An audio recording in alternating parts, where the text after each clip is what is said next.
Hi everyone, welcome and thank you for joining us today. My name's Chloe and I'm the events coordinator for Connecting Up and TechSoup New Zealand.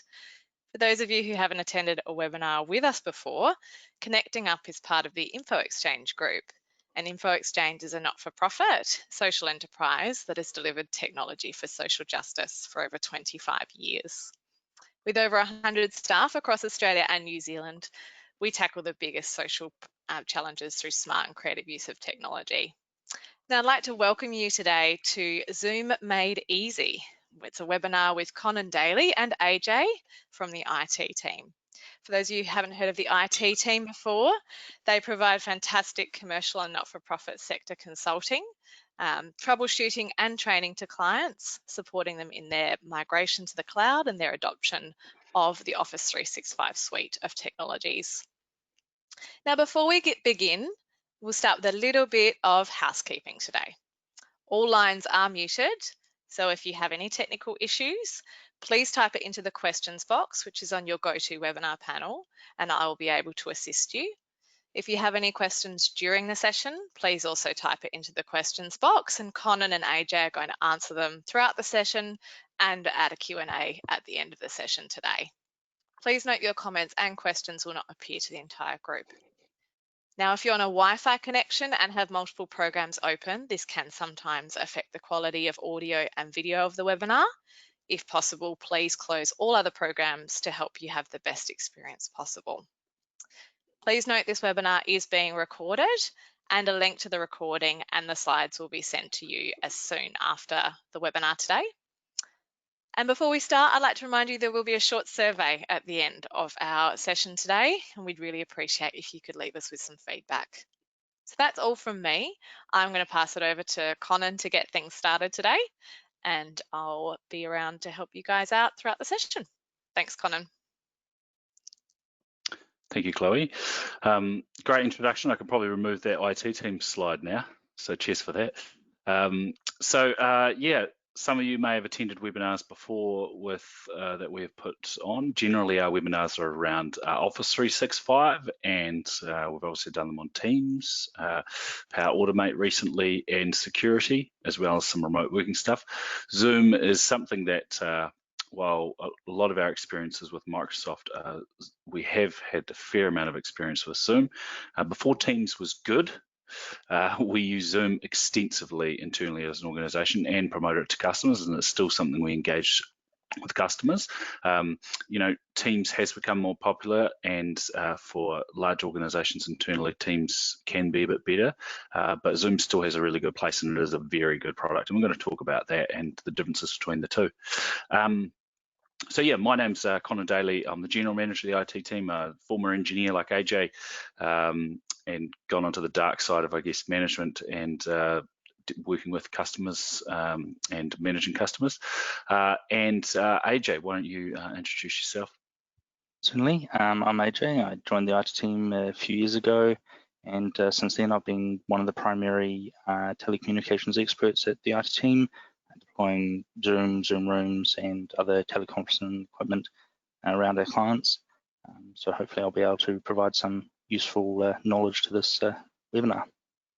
Great. It's his first webinar as well, so go easy with the feedback. So why don't we kick off some polls, guys? We like to kick off with polls. It just gives us an idea about the amount of usually it's quite split, but sometimes we can learn something about the audience that we didn't expect, and so we adjust on the fly. So Chloe, do you want to start with, well, I guess any of them really. We could start with experience with Zoom, would be handy. Yeah, not a problem. So you'll see a poll come up in front of you guys. It says, what is your current experience with using Zoom? Select one of the following: none, a bit, but you don't use it all the time, or you use it regularly. I'll allow you another 5 seconds to complete that as well.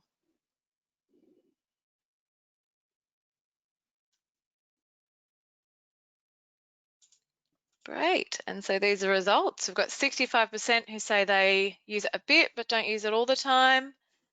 27% say they use it regularly, and only 8% say none. Well, that's probably about what we expected, come to a webinar, majority have come to a webinar to learn about a product you've dabbled with, and some are using it quite a lot and maybe want to get some upskill a little bit. And those that haven't used it, I guess for you, hopefully this will give you an idea about why and maybe whether you should move from another platform. It's really good. Next one, Chloe, if you don't mind, or we could use either of those. Just let's go one after the other. Yeah. So what do you use to communicate with team members at the moment? This is a multiple choice, so you can select more than one of the following: either phone, Microsoft Teams, Zoom, Skype, or something else. I'll just allow everyone another 5 seconds to respond to that one.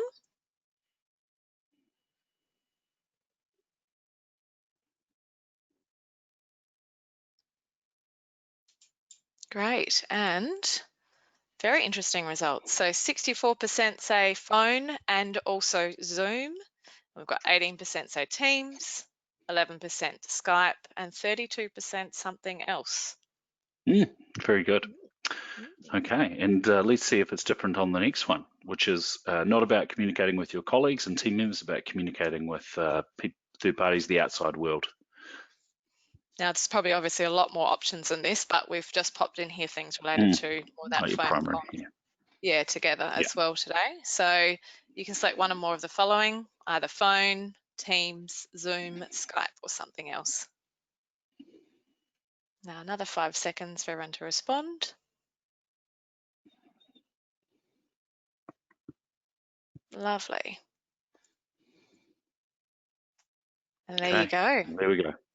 Well, that's good. That's interesting and handy, and yeah, great. It's sort of similar, but obviously phones a lot more with external customers. Terrific. Okay, let's box on. Why don't you go to the next slide, AJ? AJ's slide controller. So this is on the this was on the invite, but we're just going over the things we're going to cover today primarily. So how to get started, the basic functionality. We're going to do quite a few demonstrations in this session today. How to start a meeting, that's an obvious one. And we won't just talk about starting a meeting. While we're doing that, we'll talk about some of the functions, some intermediate and advanced functionality, the different plans and what's in the free plan. Webinars and large meetings, will be touching on that lightly, and security is obviously a big one because Zoom has had a bit of press, some not so good press about its security concerns, and today we want to talk a bit about that, and then a few things around training and other common questions. Yeah, box on, AJ. Excellent. Oh, we might as well skip this slide now. Yeah, Chloe's done a great service to us. So yeah. Hopefully by now, a few of you know about the IT team. Very good. So a little bit about Zoom. It's quite a new company as far as technology goes. Launched in 2000. Well, the product was launched in 2013, but it was founded in 2011. Founded by a guy named Eric Yuan, and it has had massive growth since then, but particularly in 2020, it is now very clearly the market leader.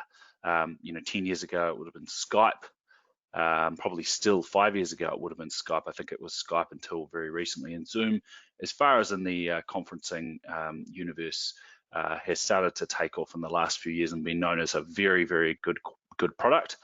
And particularly with COVID, it sort of broke into the personal space as well. People, individuals, families and that using Zoom instead of something like Skype has been a big thing for quiz nights and gym sessions and that kind of thing. So it's certainly taken off, and it is quite significantly more popular than Microsoft Teams, which is far more entrenched in the sort of corporate and business space. So yeah, next slide, AJ. So just a quick note on how to get started. So generally how Zoom works is, unless you sign up to a business corporate plan, you need to sign up individually. So you might, generally we suggest you get your staff or you yourself to sign up from your work address as an individual, as opposed to something like Teams where you're signing up an entire organization and everyone gets an email. There's ways to distribute that, of course, but generally to get started, you go to the website or download the app, sign up, and when you're on the app, if you click sign in, it will offer you the ability to sign up. Takes about 2 minutes. It's a very easy process. Sends you an email to verify to your email address, and then you sign in and you're ready.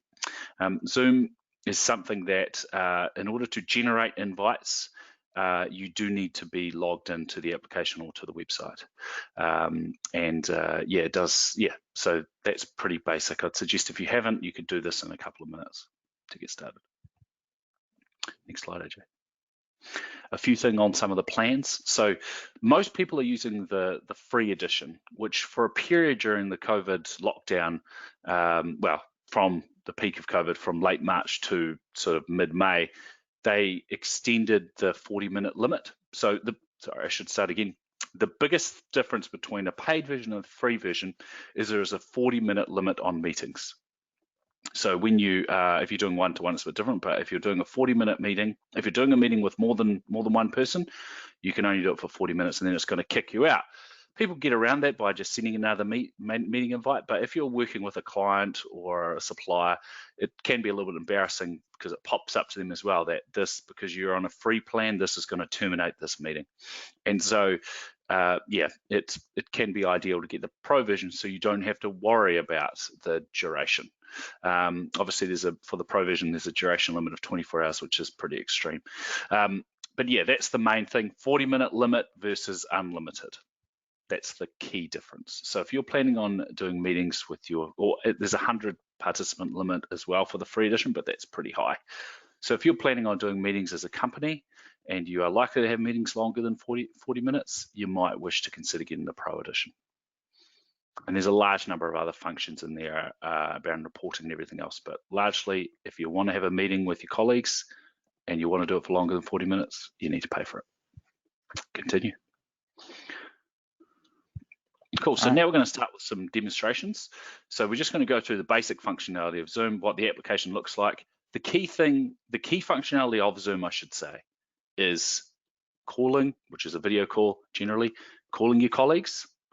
Instant messaging is a thing that, does work in Zoom, and then inviting third parties, clients, suppliers to meet to those same meetings that you have with your colleagues in the same fashion.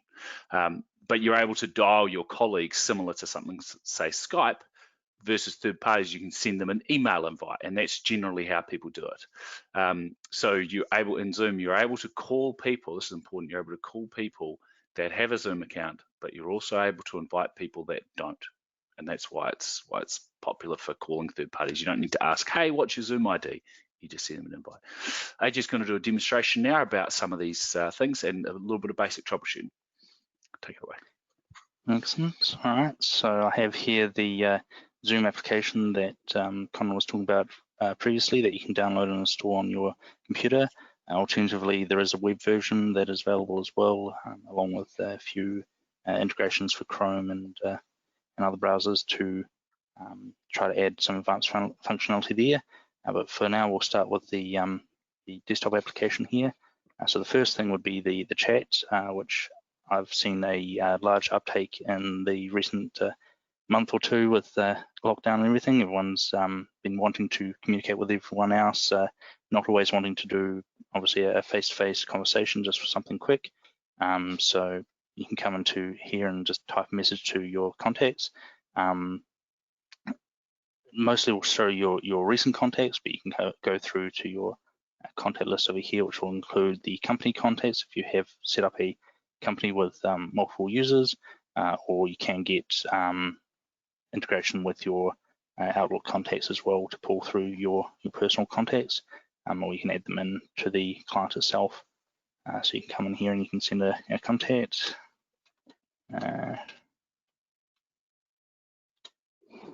Send a message to your contacts in there. Hopefully she'll respond soon and we'll start a meeting.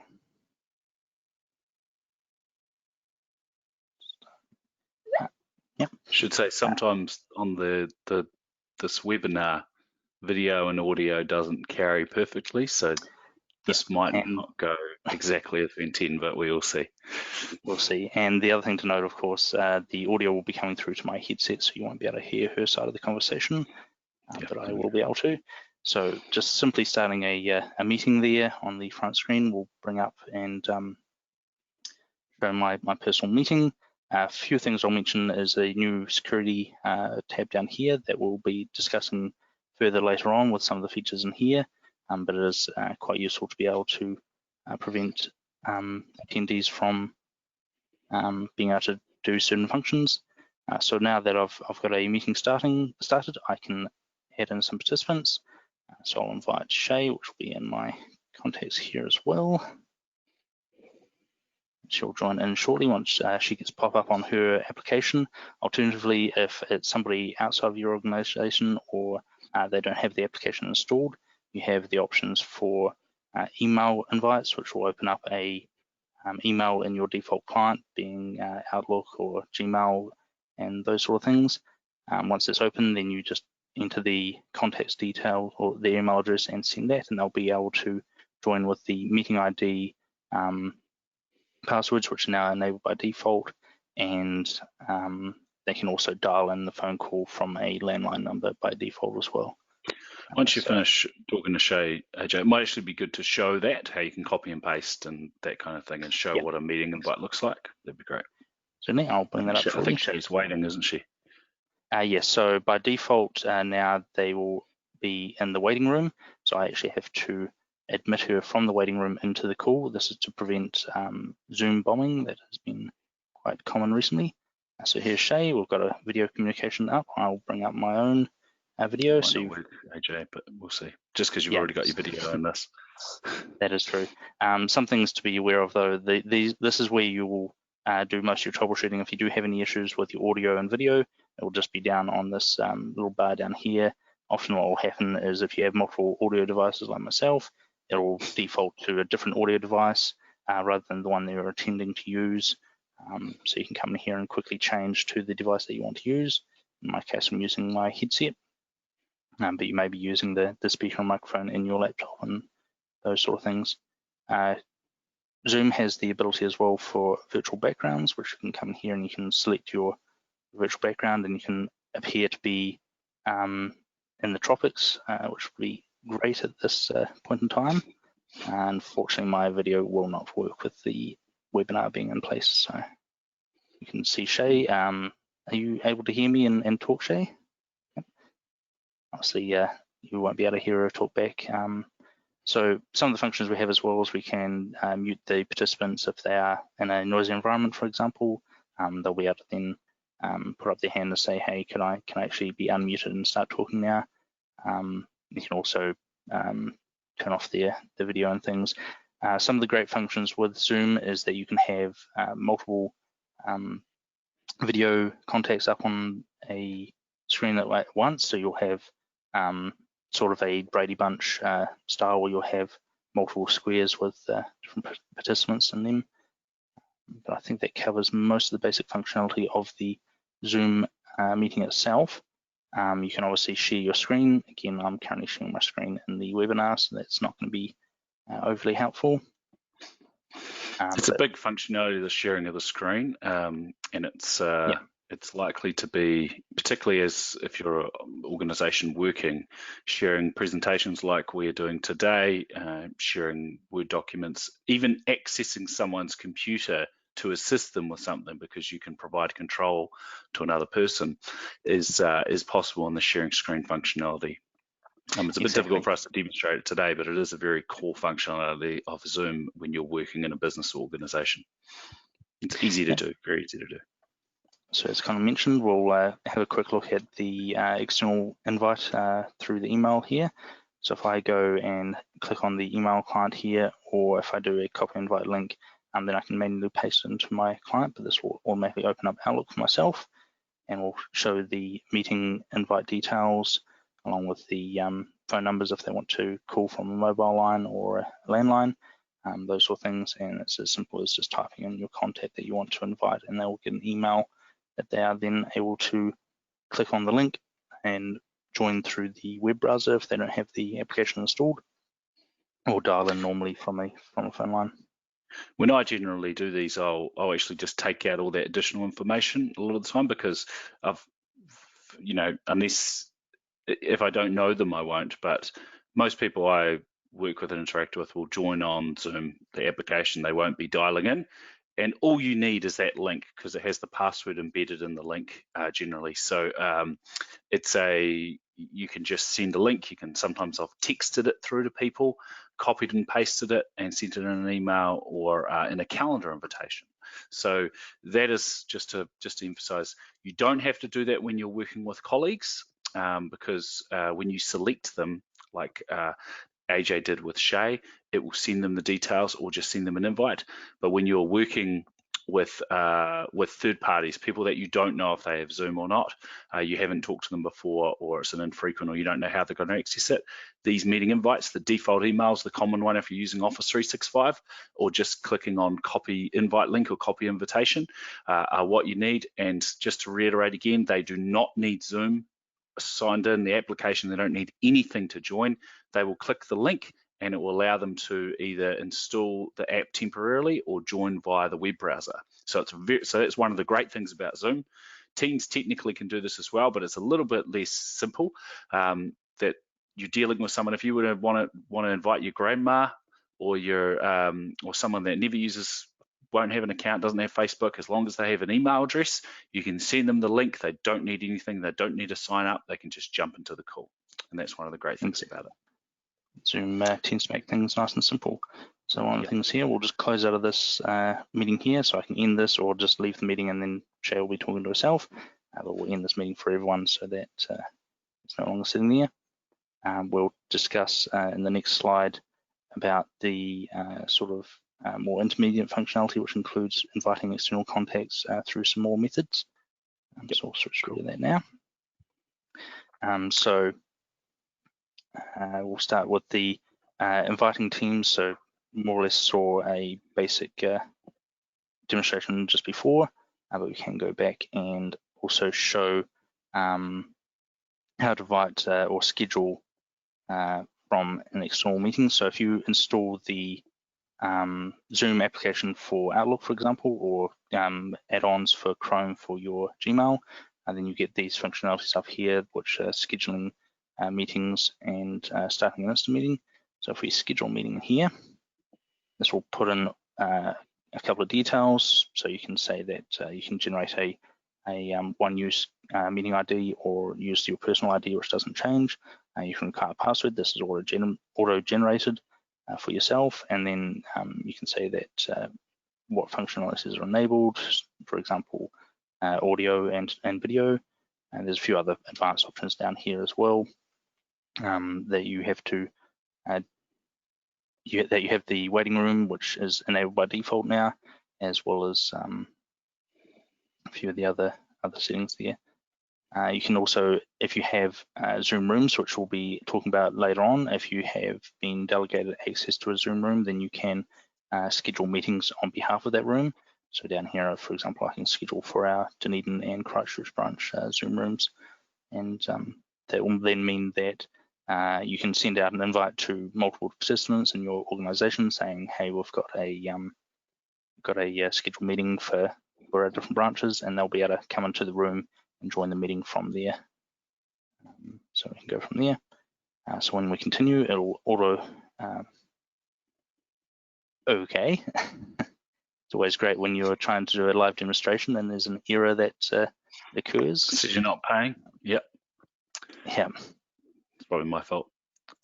Probably. I think the license was stolen, yes. So generally that will enter the details similar to the invite that I was doing through the Zoom meeting itself. You can then do some of your own branding or remove any details that you don't want to pass on, and you can then add your attendees and everything and send that out. So this is useful for internal and external meetings. Great.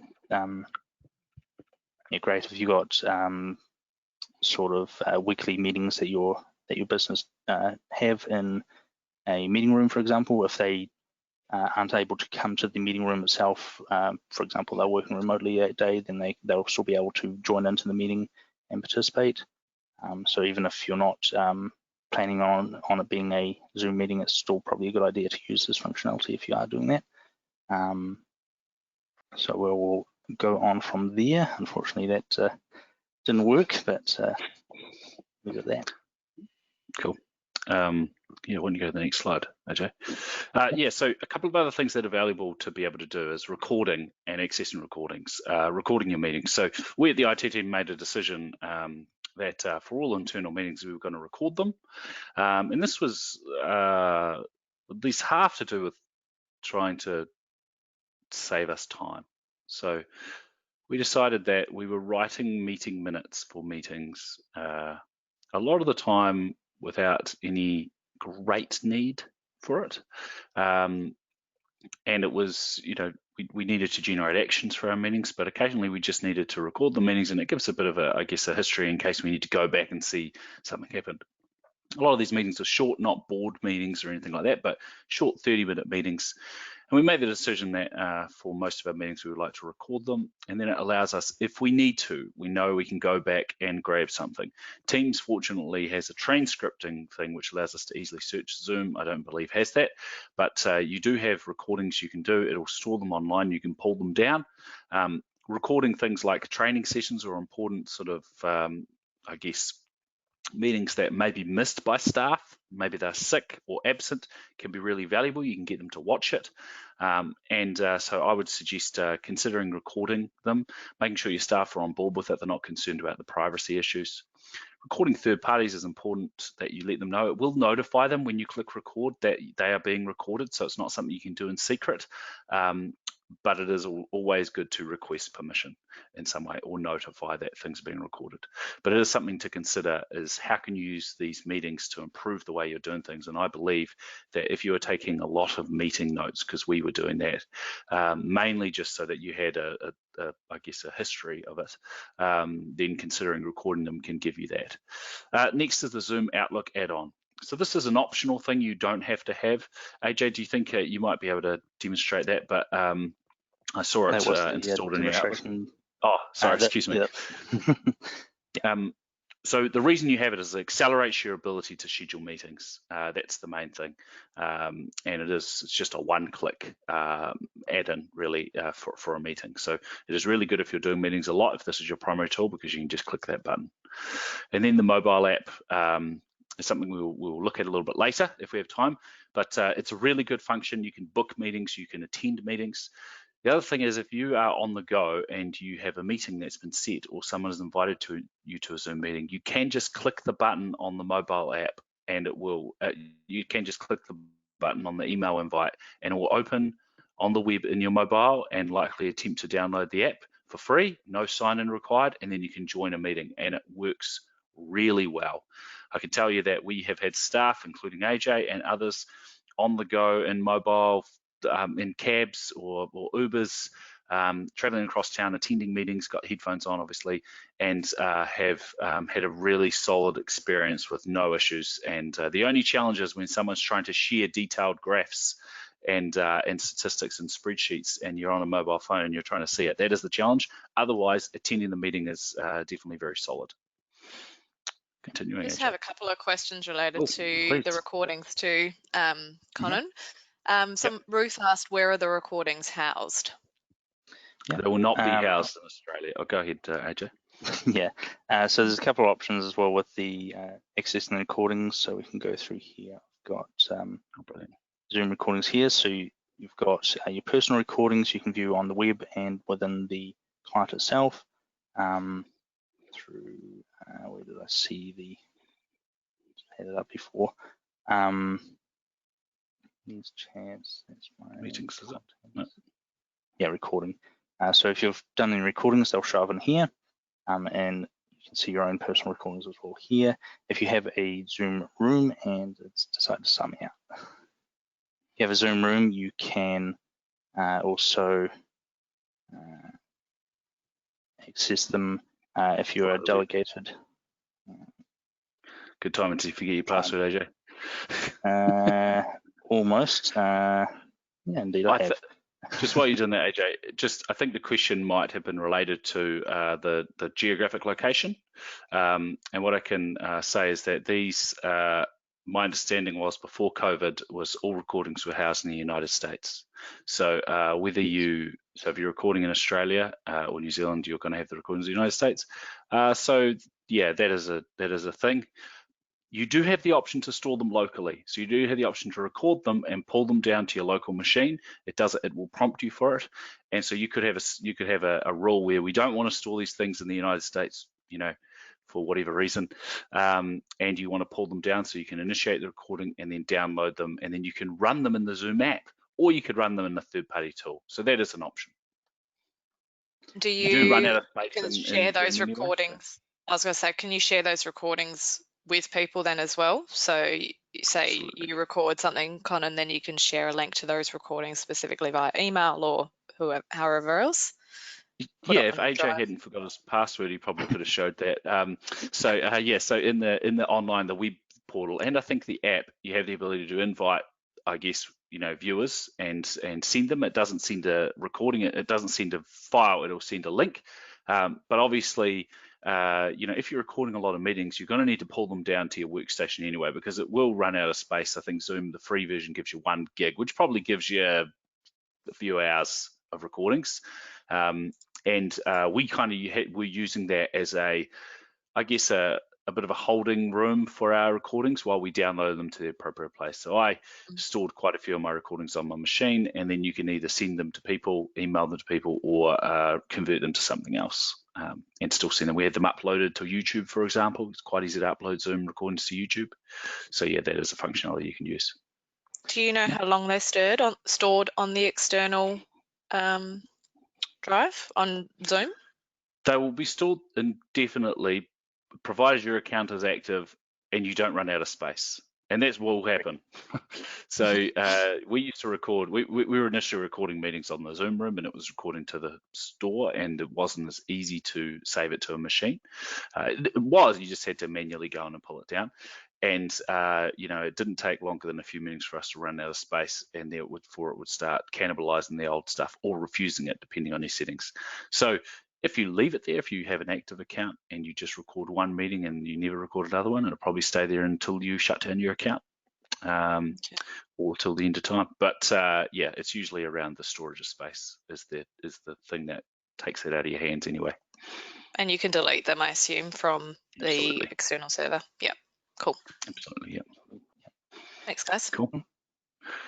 So I'm going to let AJ talk a bit more about Zoom Rooms, but Zoom Rooms is not something you have to have, but it is a very cool functionality, a piece of functionality or piece of technology if you are using your meeting rooms and conference rooms extensively. It allows you to, this is a setup we have had in our office, allows you to display meetings in and outside of the meeting room, so it can be a very professional display system, and allows your staff to book meetings and start meetings internally or with third parties without having a computer, because effectively you have a tablet-like system in your meeting room, and you use that to control your meetings. I'll let AJ take you through it, even though I've spoiled some of it. Indeed. So I'd probably say that quite a few of our interactions with introducing people to Zoom has been through the Zoom Rooms. Often they'll say that we're wanting some sort of professional conference system for our meeting room. So we'll come along and recommend the Zoom Rooms, and they'll start learning how it works, and then start using the client version as well for a lot of their internal communications. So it's very popular. It's got quite a lot of functionality. The great part about it is that it tries to eliminate the general hassle that you have when you come into a meeting room and you've got your laptop trying to find a cable that fits your laptop, plugging that in, that sort of thing. It tries to eliminate all that sort of hassle by just having the TV screen with a camera and speaker, microphone, and then a tablet device that you access all the functionality from, so that it's quite intuitive and straightforward, where you just hit the button to start a meeting. That will bring up the screen that you see on the bottom here, where it has the current meeting ID as well as the sharing of your content. So this would be where, if you're in a meeting and you want to share your laptop screen with sort of graphs and things that you're trying to show, you can just hit the share content button and it will tell you the ID for the room. Or if you have a intelligent enough tablet, then it will actually allow your computer to connect automatically to the room and start sharing your screen without having to mess around with cables. generally we would sharing use that for, yeah. sorry, AJ. So we started using it, and it was an idea of, instead of having a cable in the meeting room to connect, so you've got a laptop, you bring your laptop in and you want to put a PowerPoint or a document on screen, instead of having to get the cable out or try and interface with it, or grabbing a mouse for a computer that's sitting behind the TV, you just click share content. It's effectively like a virtual cable, and then it will push your content onto the screen. It's a really effective way to tidy up and make your meeting rooms and conference systems really professional. And that does seem unusual when you think about it, but it's not. You don't need the cable. You don't actually need to connect with the TV. You just need to connect with the Zoom system online, and I can say that it's very, very impressive and functional piece of technology that everyone can use. You don't have to worry about adapters for the different types of laptops, or having a computer behind the screen with the wrong permissions or anything like that, which can be a big hassle. It's a really good way to do it. Sorry, AJ, keep going. Exactly. I think one of our main uses of the Zoom room was for sharing the content when we had access to it. Quite surprisingly, for a wireless connection for the sharing, it was quite responsive for video and audio as well. You'd only occasionally see any sort of delays when playing a video from, say, YouTube on your laptop and then having that come up on the screen. So it was very impressive indeed. Some of the other functionalities there, you can see the record button. So like previously when we were talking about recording, if you hit that button, it will ask you for a contact that will be sent the web link to access the recording once it's completed. So you just type in your email address there and away you go. Inviting participants is essentially the same as on the desktop version that I showed previously, where you'll be able to either invite from internal contacts or send an email to an external contact from the meeting room.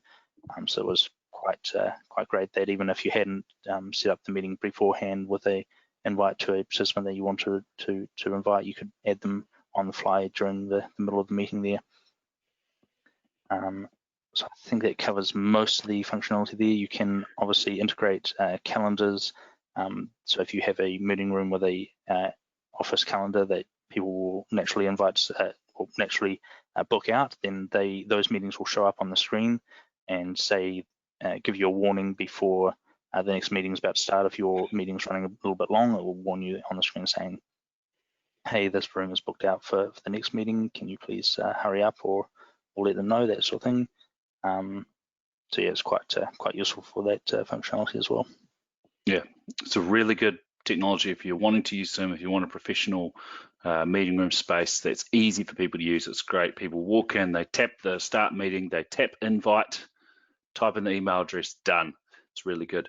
I need a couple of things to note is you do need some equipment for this. It does need a computer that's kind of, you don't really interact with. It becomes a bit of a, it presents this content that you can see on the television screen in the upper right, but you can reuse whichever type of computer you want, and you do need a tablet. Now we found a use for these old tablets that we had gotten like 2008, and they work, and they're not great, but they are Android, so maybe it was 2010, but we got those and put them in, and they worked really well, and they're very simple devices, but you can usually reuse some equipment as opposed to something like Teams, which has its own Teams room function, which you need proprietary equipment, and it's going to cost you about $4,500 to get started.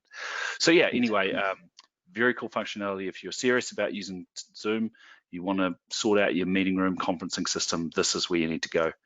The one other thing I need to say is that these are not the cheapest. You have a monthly subscription you need to pay per room, and it's usually around $40 a month. So it's not the cheapest, but it is worth it if you believe you're going to use it a lot. Please continue, AJ. I'd say, well, I'll move on to the next slide, but I will say that the main reason for that license is that it does obviously have the unlimited meeting functionalities and those sort of things, and the increased participant limits there as well. So we'll go on. So some of the advanced functionalities, I would say that Zoom Room itself might be a fairly advanced function, but it has some more built-in functionality that you can implement with it. So you can have multiple screens for your meeting content. So if you have want to have a dedicated screen for the content that you're sharing on the screen while still being able to view the participants in a large form factor, then you can have 2 or 3 screens for that sort of thing. You could also mirror the screens so that that you don't have to be sitting at the end of a table looking across everyone to the other end to be able to view the content. You can look at either end of the room. Those sort of functionalities have been included. There is also smartboard integration. If you have a intelligent smartboard where you can use a pen or touchscreen to be able to interact with your shared content on the screen, and also just start the meetings from there as well. One of the functions we also mentioned is the signage and branding that you can include with your meeting rooms, which will allow you to place a tablet device outside of the meeting room that will list the meetings that are upcoming, warn people if there is a meeting currently going on and not to enter or interrupt, and as well being able to make a booking from that tablet device outside the meeting room there without having to enter the room and do it from there. As previously mentioned, though, you can obviously integrate your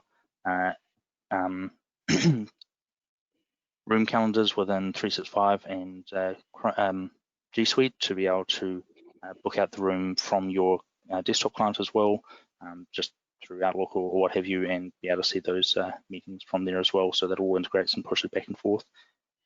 So one other thing that's recently become available in New Zealand is the Zoom phone functionality.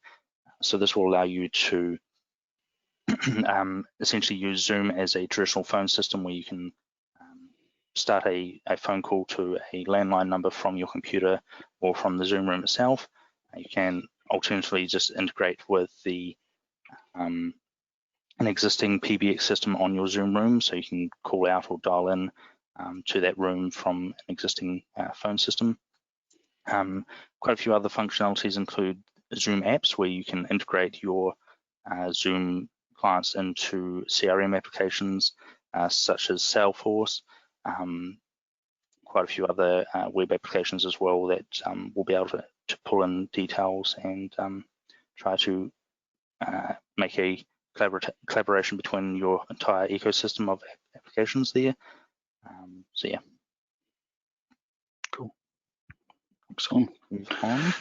Just a small touch on the webinars. So webinars are really easy to host on Zoom, and I think it can be a very good way to communicate with your customers. It's something we've obviously been doing for some time with TechSoup and with our customers.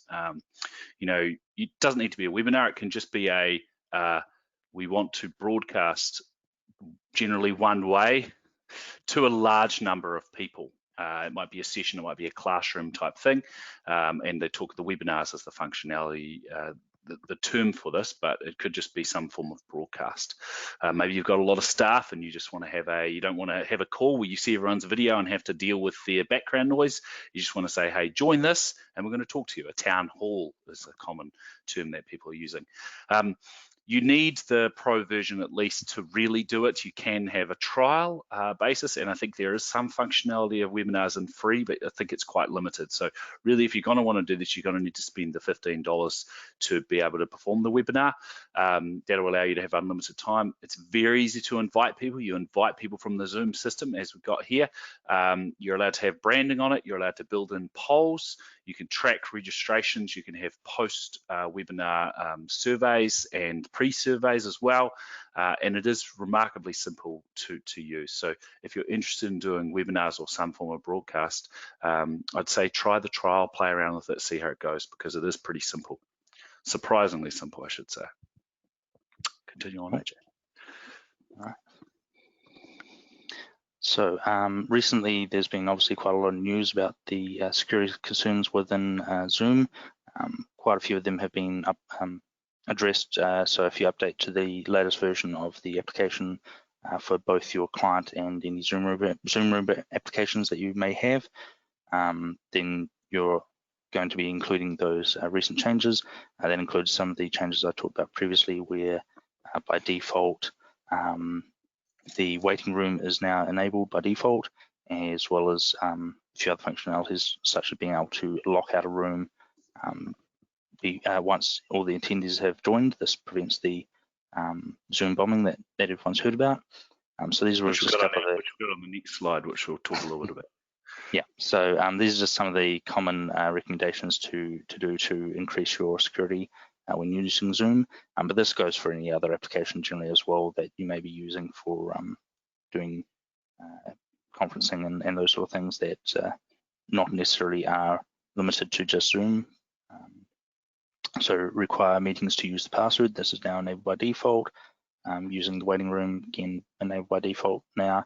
Locking the meetings at the end, and then be aware that when you are typing any messages to contacts within a meeting that you believe are private, they are included in the transcript at the end of the meeting, so people will be able to see your conversations that you had individually during that meeting. So just be aware of those things as well. I've been called out by that before. Yeah, I think it's really a lot of the security functions are around the default settings. So trying to encourage people to have passwords on is a big step. There was the waiting room feature was really important as well. So if you go into the next slide, AJ, so some of you may have heard about this. So Boris Johnson, what he did was, when COVID hit, huge numbers of organizations and government organizations started to use Zoom because it worked, and including the New Zealand government, and I'd say there's a good chance the Australian government as well, because it was just something that worked, and the quality is pretty solid.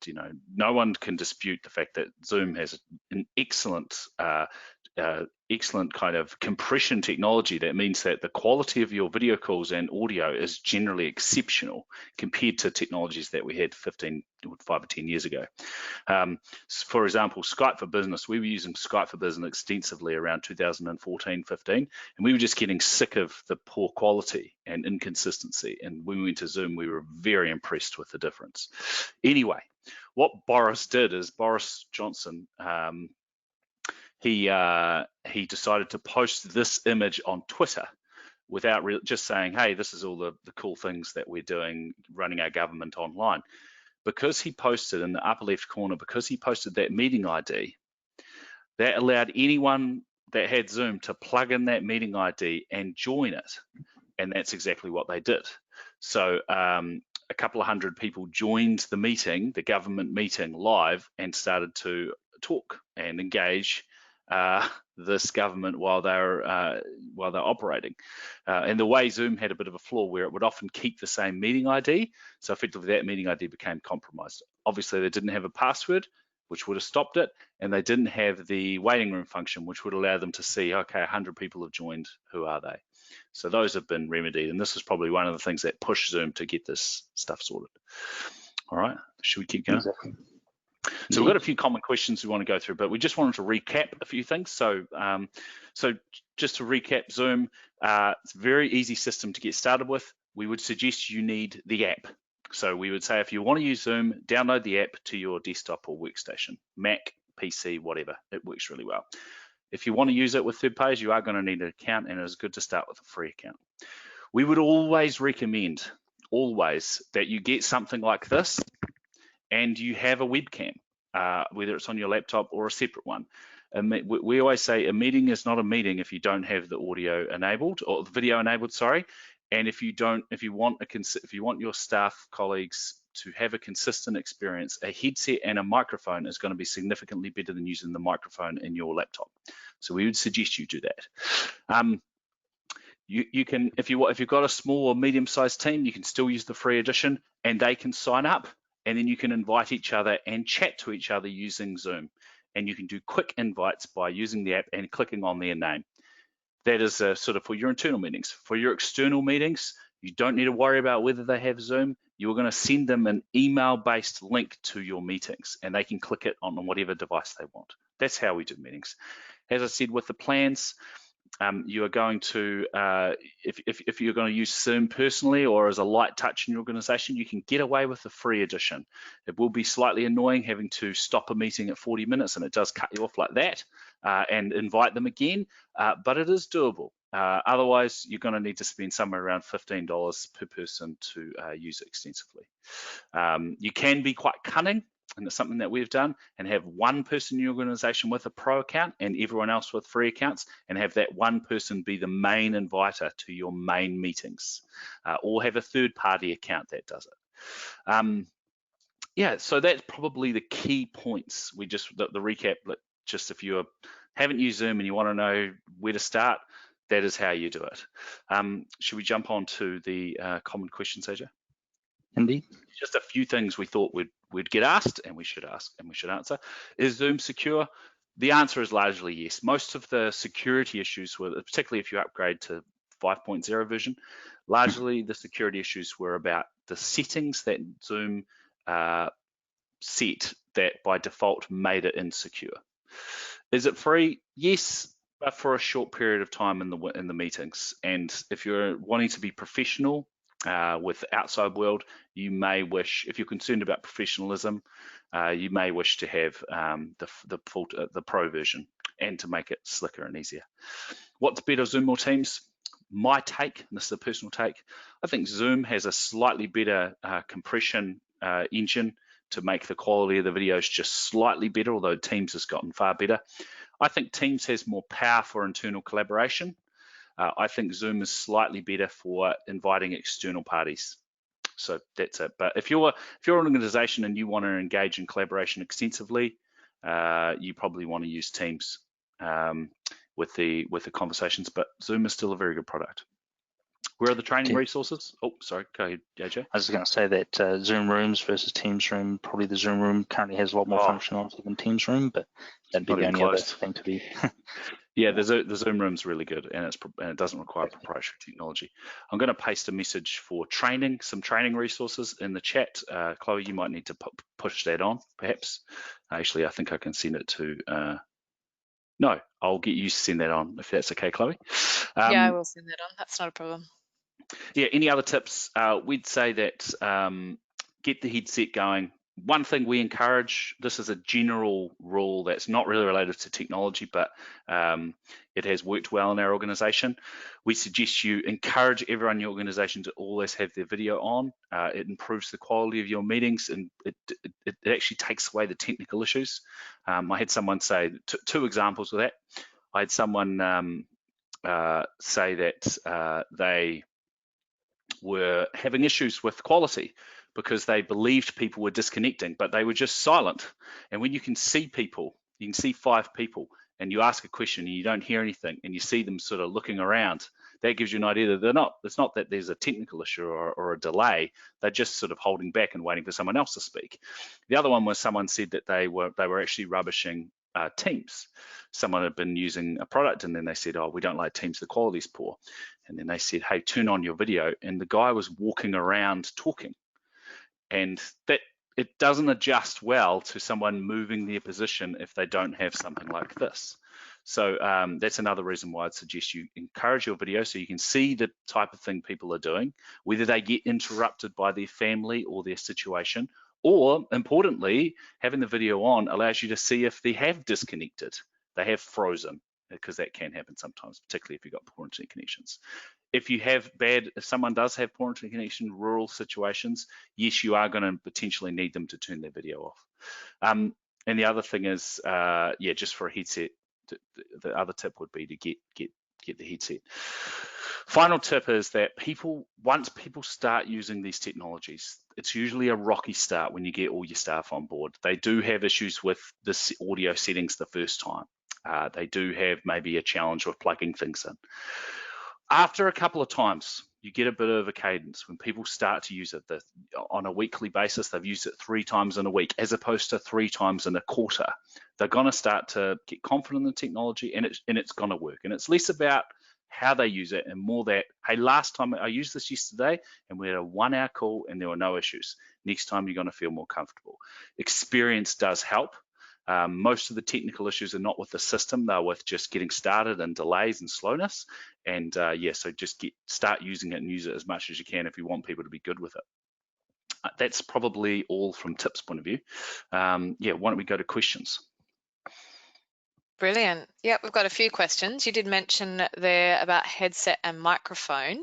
Do you have a tip on a good headset and microphone that will work on a laptop? Yeah, look, we always say go USB. I say go USB. I don't know what you say, JJ. The reason why USB is good is it will pretty much work on anything. I mean, as a computer, getting the headphone port, like the earphone jack, there is a little bit more fiddliness with the settings.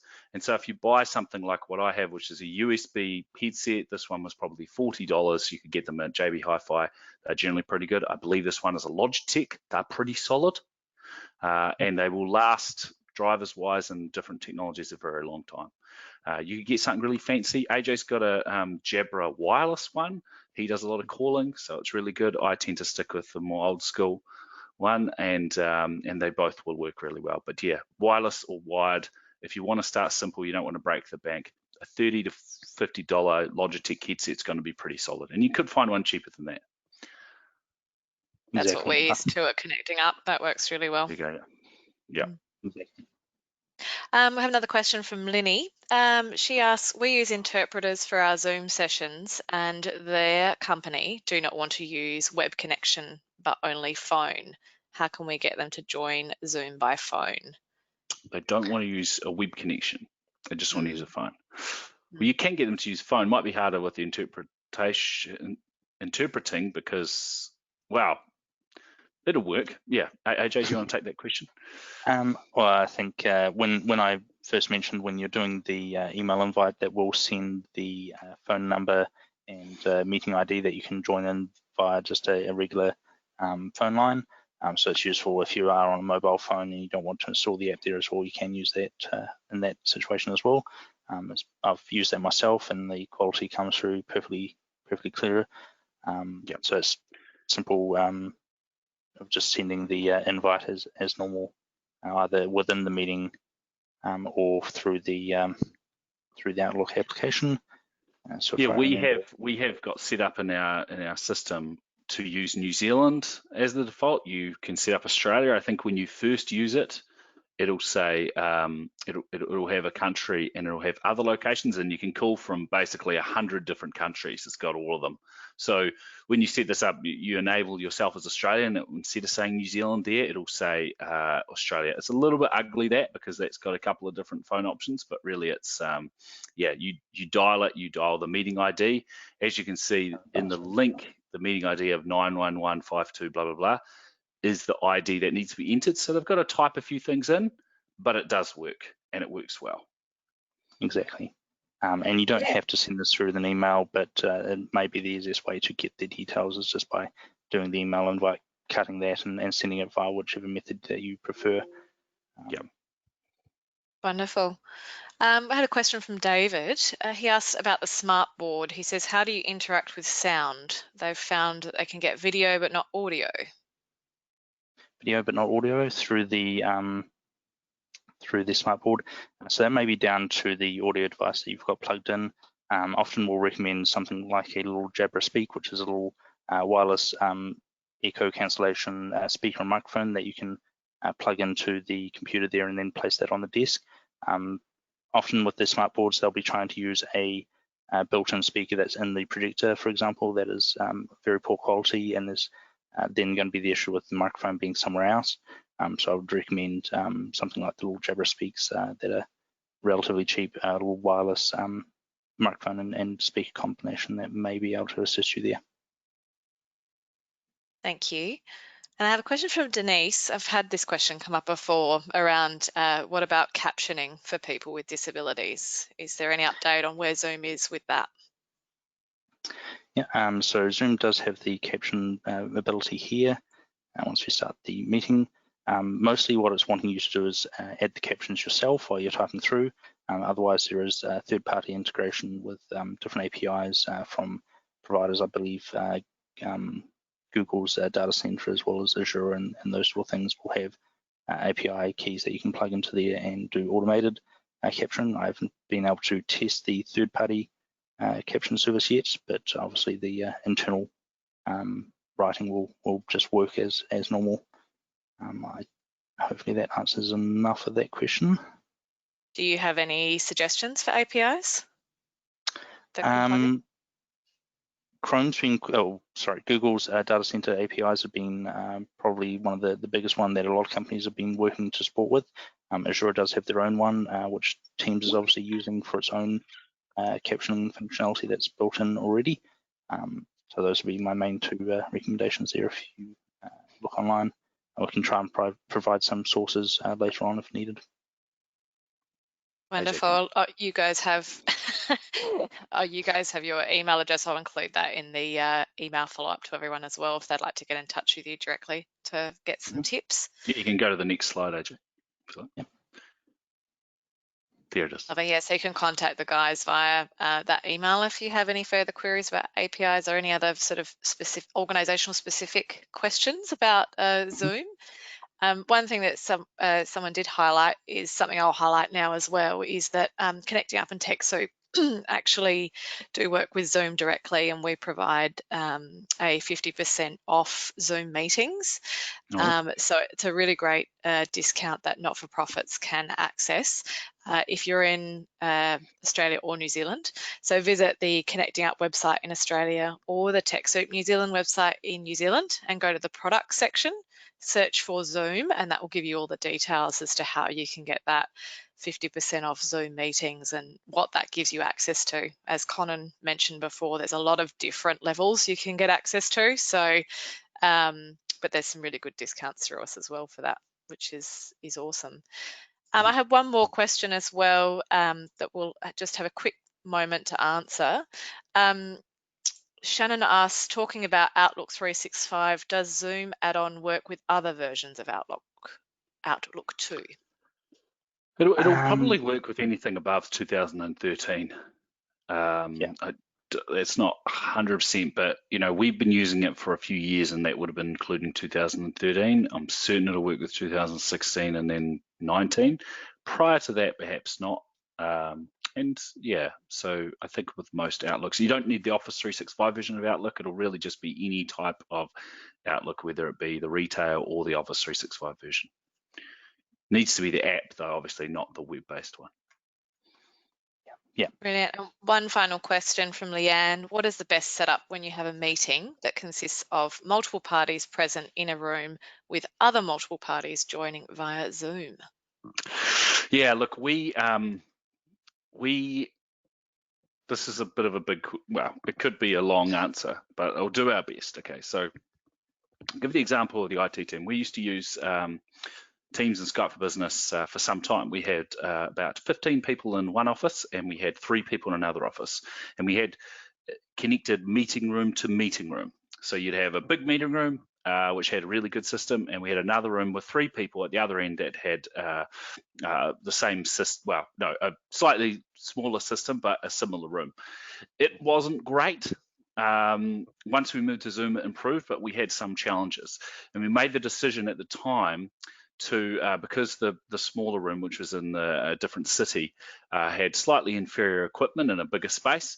So we made the decision that we should have one main, if you have one large group, that should be the only group, and all others that are connecting should be dialing from their computer, even if they're 2 meters away from each other. It was a successful move because you have a lot of people in one room that can talk to each other across a table, and when they're talking to someone across another table, it starts to break down. Multi to multi wasn't great.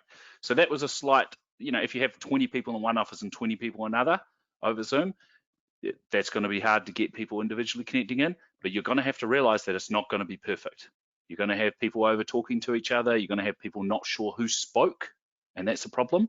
And so we would recommend you consider that if you've got a big team and then a small team in distributed locations, perhaps if you can, if it's similar to our situation, develop a rule where you have one major meeting room with a large group and everyone else connects on an individual basis. Those people in that big room will be able to look up to the TV and see the individual that's speaking clearly and engage with them directly, as opposed to looking at a meeting table and not knowing who's spoken. So that's hopefully that answers the question. That'd be the recommendation. The other way you could do it is you could just have really good gear, really good cameras, and really good microphones, but you're still going to have a challenge where the people in one room talking to the people in the other room are going to overlap, talk to each other, sometimes engage in mini conversations with each other, and it is going to be a bit confusing sometimes. Yeah, I think in those situations, multiple microphones throughout the room does help a little bit, but again, it is hard to tell who talked in that situation. So for example, at the end of the table, you might not be able to see their actual lips move or anything when they're talking. So you just hear a voice, and and not be able to understand who it was actually talking. And if you've got a laptop and you're looking directly at the screen at one space, you're more able to see what's going on in that room. So if you're one of the people outside of that room, it's a bit easier as opposed to sitting in a room around a bunch of people and you're looking at a screen every so often to see who spoke, and sometimes leaning into a microphone. Yeah. Does that answer all right, Tricky Chloe? one. Yeah, no, Yeah. that's a good answer. Something that's quite a tricky thing, and I think a lot of workplaces will probably be looking at the solutions for that moving forward as there's more people working remotely. That's all we've got time for in terms of questions today. Thank you to Conan and AJ. You guys did a fantastic demo and answered some really key questions today for us, so thank you. As mentioned, if anyone has any questions, please do send it through to webinar@theittteam.co.nz. And thank you everyone for joining us today. I hope you've learned a lot from the presentation and that we answered all of your questions. And please don't forget that the recording from today will be available on our website very shortly. So keep an eye out in your inbox. So thank you everyone for joining us. Please enjoy the rest of your day. Stay safe, and we hope to see you at another webinar in the future. Thank you, Conan, and thank you, AJ. We'll see you soon. Thanks, Chloe. Thanks, everyone. Thanks, guys. Thanks.